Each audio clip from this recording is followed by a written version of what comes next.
everyone, it's Dr. Frankie here. I am the Health Expert Ambassador for FemFresh, and this month for our Women's Health Wednesdays, I am busting 5 of the most common seen myths around feminine hygiene. When it comes to feminine hygiene, you bet there are some myths floating around. It's a taboo subject as it is, but it's also made so much worse by the fact there are so many old wives' tales and myths about this topic. It's important to clear up what's what, not only to bust some of these myths and break down some of these taboos, but also to ensure you're looking after your female intimate area safely and effectively. Myth number 1 is that you have to clean your intimate area with a dedicated feminine product or a wash. Now, you might think because this video is sponsored by FemFresh that I'm going to tell you that you absolutely need to use a wash. But no, that is a myth. The vaginal and vulval skin, as you might know from previous videos, is composed of a very carefully balanced population of bacteria, yeast, viruses and protozoa that all live in harmony as the microbiome of the skin. And the vagina and vulva has its unique microbiome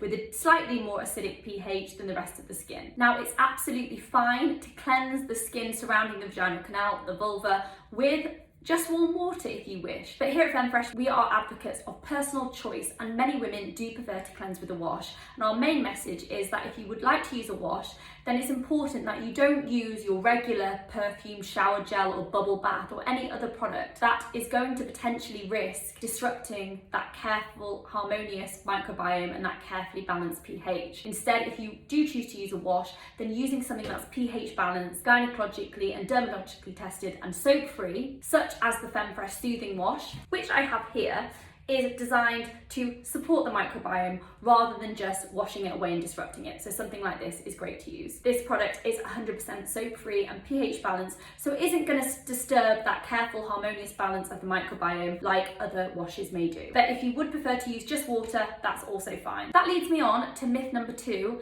that you need to clean the inside of the vaginal canal. This is a huge myth and one that I really want to get away from. The process of cleaning the inside of the vaginal canal is called douching, and many women think that they need to do this, particularly when they're menstruating, to clean out the menstrual blood.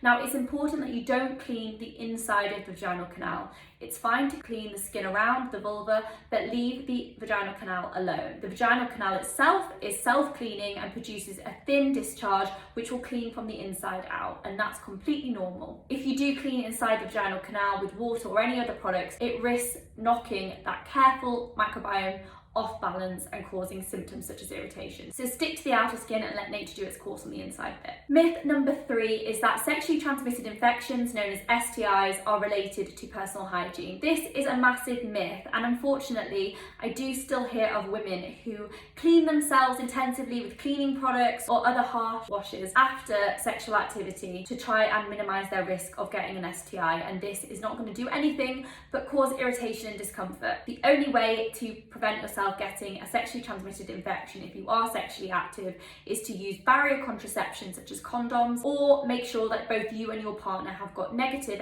STI results before you have unprotected sex. STIs are nothing to do with personal hygiene, and it's a massive misconception, a stigma related to STIs, that it has anything to do with cleanliness. Myth number 4 is that vaginal discharge means that I have a thrush infection. This is a massive myth. Usually when anyone has a change in their vaginal discharge, they immediately think it's thrush. As I've mentioned in previous videos, some vaginal discharge each day is completely normal, and that is part of the vagina's self-cleaning mechanism. However, if you notice a change in your own normal of discharge, whether that be the consistency, the colour, the smell, the amount, then it could be due to something else, and thrush is just one of the many causes of a change in vaginal discharge. A thrush infection, which is a yeast infection by the Candida albicans species, can cause a more white cottage cheese, thicker light discharge, and often other symptoms such as irritation, dryness and itching of the vulval skin and the vaginal canal. But thrush is just one of the many causes of discharge.